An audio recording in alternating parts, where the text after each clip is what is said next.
Obrigado. Em primeiro lugar, eu tenho que fazer uma retificação. Eu sou professor aposentado da universidade e me aposentei como professor adjunto, não titular.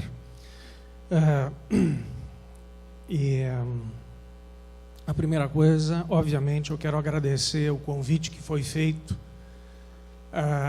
aos conselhos de direitos que estivessem representados aqui e aos meus colegas que fizeram a indicação para que eu os representasse aqui.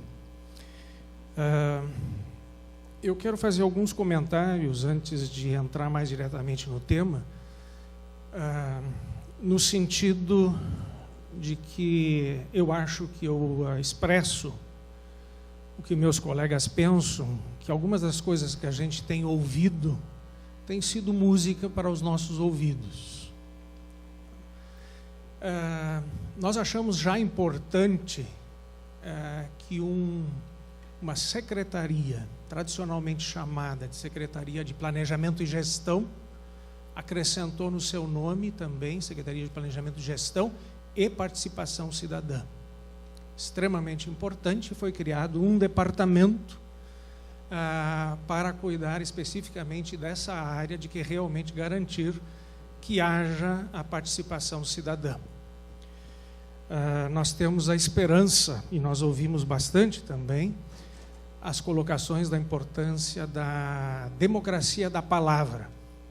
Nós esperamos que depois dessa importante democracia da palavra, a gente tenha também depois a democracia da ação, que foi precedida pela palavra. Também eu quero comentar algumas coisas, o professor Cabanes colocou antes, a questão de se pensar em um modelo para o Estado, né? E com certeza isso é importante, mas talvez a gente tenha que pensar e permitir que funcione vários modelos, né? E fortalecer esses vários modelos e talvez depois pensar em algum definitivo. E a importância, que também foi mencionado pelo professor Cabanes, da articulação e da sistematização das experiências de participação, porque muitas vezes há experiências de participação e que talvez se perdem só na primeira parte, que é a participação importantíssima da palavra, da discussão, né? Mas tem que ser seguido por ações, porque senão é só conversa. E uma última colocação que eu ainda quero colocar é também, a partir das várias colocações ouvidas, que o melhor catalisador da necessária maior participação da sociedade nesses processos é que haja um convencimento da sociedade de que vale a pena participar. Porque quando só há conversa, a sociedade acaba dizendo o que a gente ouve muitas vezes: não vale a pena, não vai dar em nada. E esse talvez seja o grande trabalho que a gente tem que fazer, convencer a sociedade, sim, que vale a pena discutir, vale a pena trocar ideias. Nem sempre a gente vai conseguir convencer a todos de que a nossa ideia é a melhor, mas com certeza vai se avançar se houver depois ações e resultados. Aliás, isso foi colocado por várias pessoas nas exposições aqui, nos governos do Ceará, da Bahia. O município aqui de Juí também ressaltou isso, né, de que tem que haver uma consequência posterior às discussões, tem que ser colocado em peças orçamentárias e, com certeza, é muito importante o lema, aquela colocação que o município de Juí coloca nas suas reuniões iniciais, que governar é partilhar poder e dialogar com a sociedade. Muitas vezes quem assume o poder, às vezes sedento e que esperou muito tempo para ter esse poder, é cioso demais de que o poder só vale se ele é compartilhado e dialogado. Senão ele evolui às vezes para, se não ditaduras completas, mas algo parecido. Pode passar a outra lâmina, por favor? Agora eu quero colocar a difícil responsabilidade de representar 8 conselhos de direitos do Rio Grande do Sul. Há uma diversidade muito grande de segmentos e de organizações desses conselhos, apesar de todos serem conselhos de direitos. Então, nós temos os 2 conselhos que eu acredito que são os mais antigos: o Conselho Estadual dos Direitos da Criança e do Adolescente e o Conselho Estadual dos Direitos do Idoso. Aqui nós já podemos pensar que nós estamos, e conselhos de direitos, nós temos sempre que pensar, eles são criados, os conselhos de direito, exatamente porque nós não respeitamos os direitos de determinados segmentos da sociedade.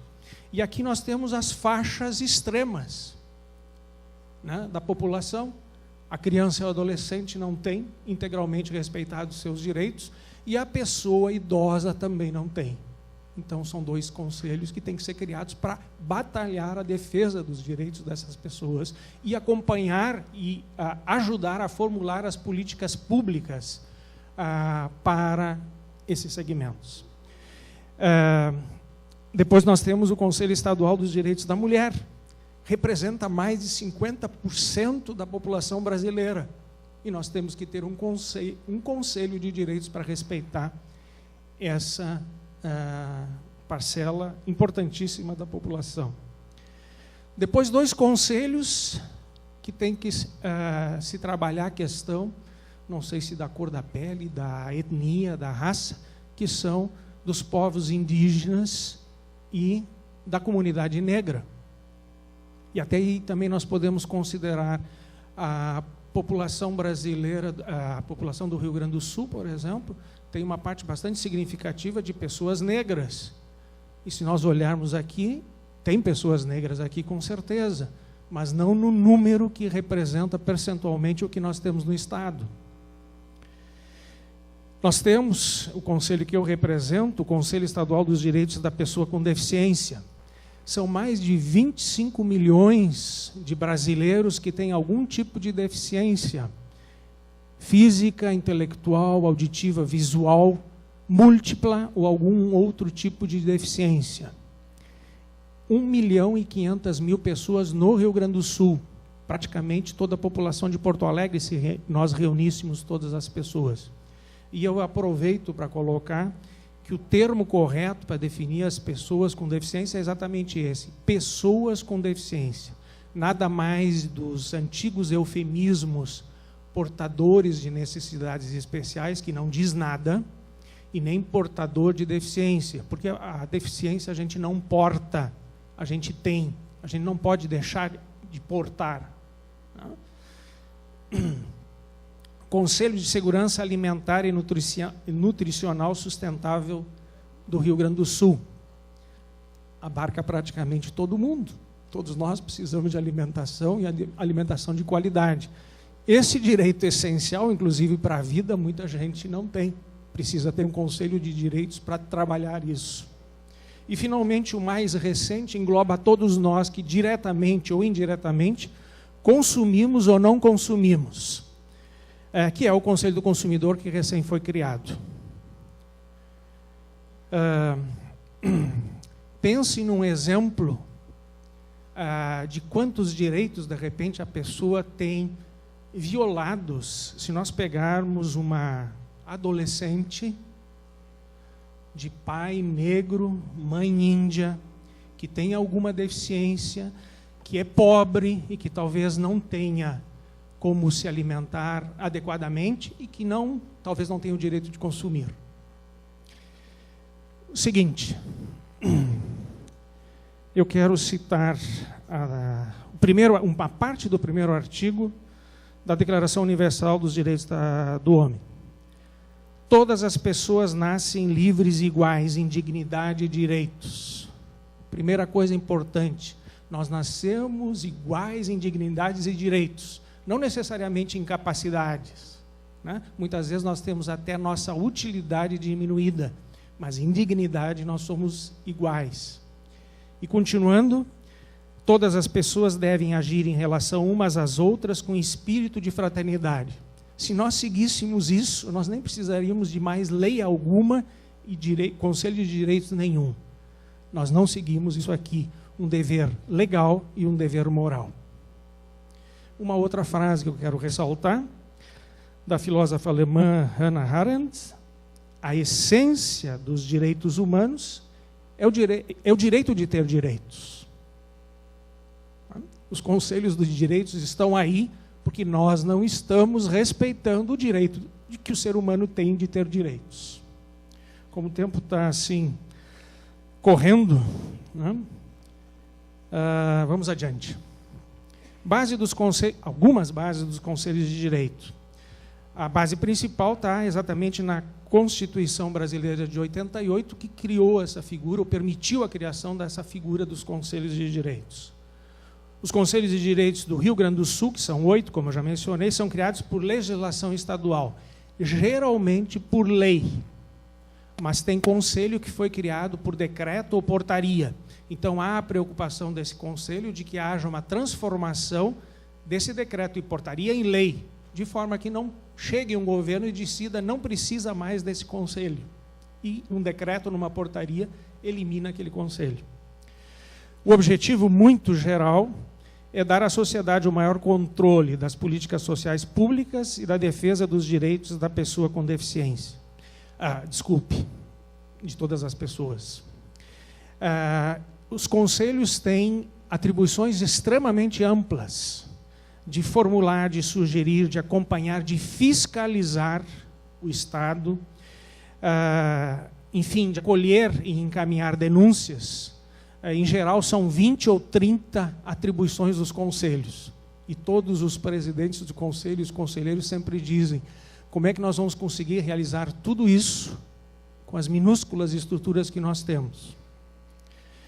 Seguindo, a questão de autonomia, que eu vi várias vezes ser citada, isso eu digo é música para nossos ouvidos, porque a primeira tarefa que nós temos, os conselhos de direitos, para cada governo, para cada gestor público, é exatamente mostrar que os conselhos de direitos, eles precisam receber, e por lei eles devem fazer isso, apoio administrativo e financeiro e de recursos humanos do Estado.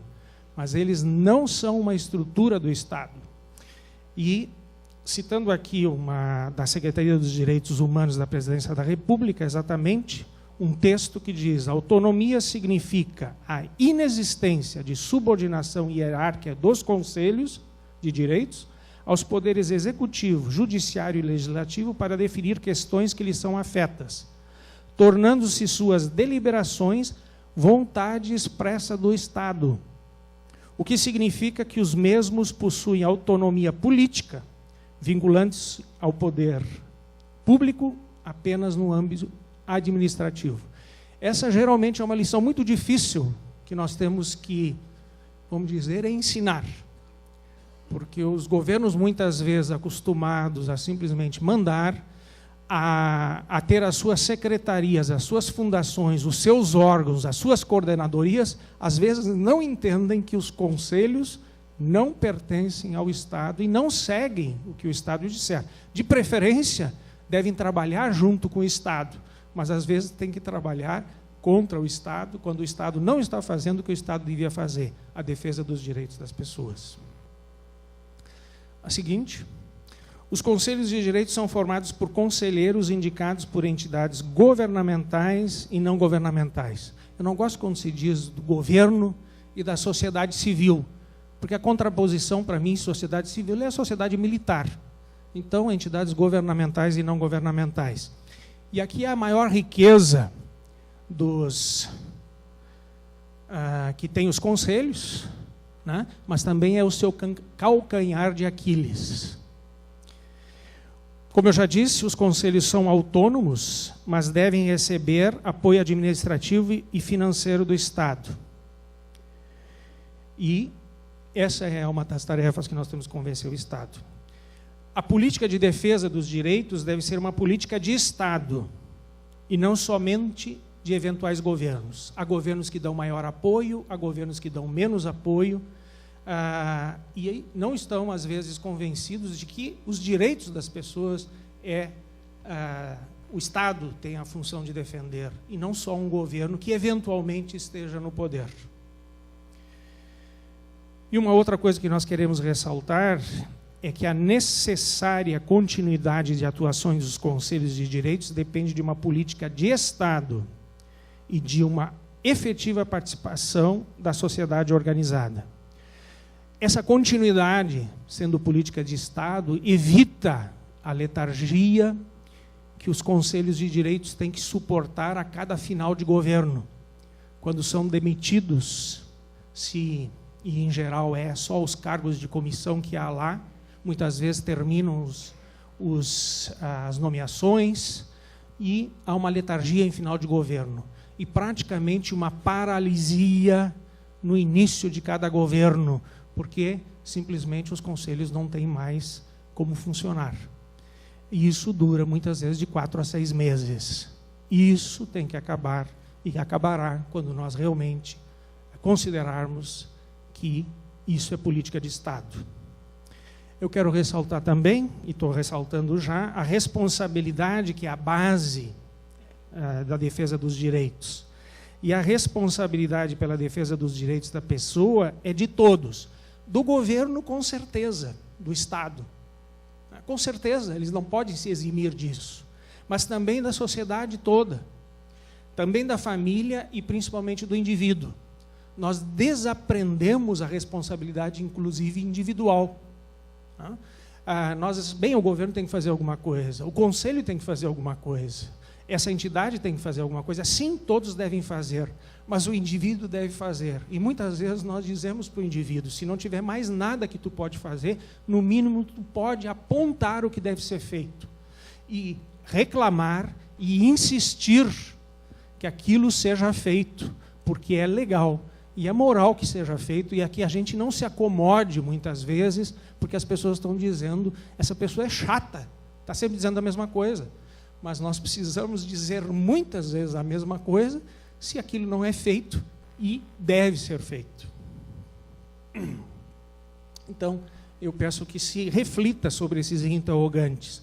O que pode ser feito para assegurar os direitos de todas as pessoas e sua inclusão na sociedade com qualidade de vida? O que eu posso fazer é uma pergunta importante. E a mais importante de todas é, de tudo que pode ser feito, o que eu posso fazer é o que eu farei. Porque se eu souber tudo isso e não fizer nada, não adianta nada. E nós temos uma responsabilidade individual muito importante. No mínimo, nós podemos votar a cada 4 anos e expulsar aqueles que não estão fazendo o que deveriam fazer. Seguinte, essa frase também é importantíssima, bastante conhecida, eu acho que todos vocês conhecem, pode avançar. Eles começaram por buscar os comunistas, e eu não protestei porque eu não era comunista. Depois vieram buscar os judeus, e eu não protestei porque eu não era judeu. Depois vieram buscar os sindicalistas, e eu não protestei porque não era sindicalista. Depois vieram buscar os católicos, e eu não protestei porque não era católico. Depois eles vieram buscar a mim, e nessa altura não sobrou mais ninguém para protestar. E essa é uma das questões importantíssimas. Quando nós permitimos que o direito de uma pessoa, ou de um segmento da população, seja desrespeitado, porque não nos diz a questão, o nosso direito não está sendo interferido, nós estamos abrindo a porta para que, no fim, cada vez mais direitos sejam retirados, inclusive o nosso. Então, nós temos que ser intransigentes na defesa e na criação de uma cultura de direitos de todas as pessoas. E aí entra também as pessoas com deficiência, os idosos, a criança, o adolescente, a mulher, o índio, o negro, o consumidor, etc. E agora, rapidamente, algumas reivindicações específicas dos conselhos de direitos. E nós, numa das reuniões que nós tivemos com o secretário Mota, os conselhos, um dos conselheiros colocou que talvez os conselhos de direitos continuem existindo por teimosia. E eu acho que essa talvez seja uma das grandes coisas que os conselhos têm, ainda são teimosos. Então, primeiro, o fórum de conselhos, e a reunião dos conselhos num fórum, foi exatamente de se ver que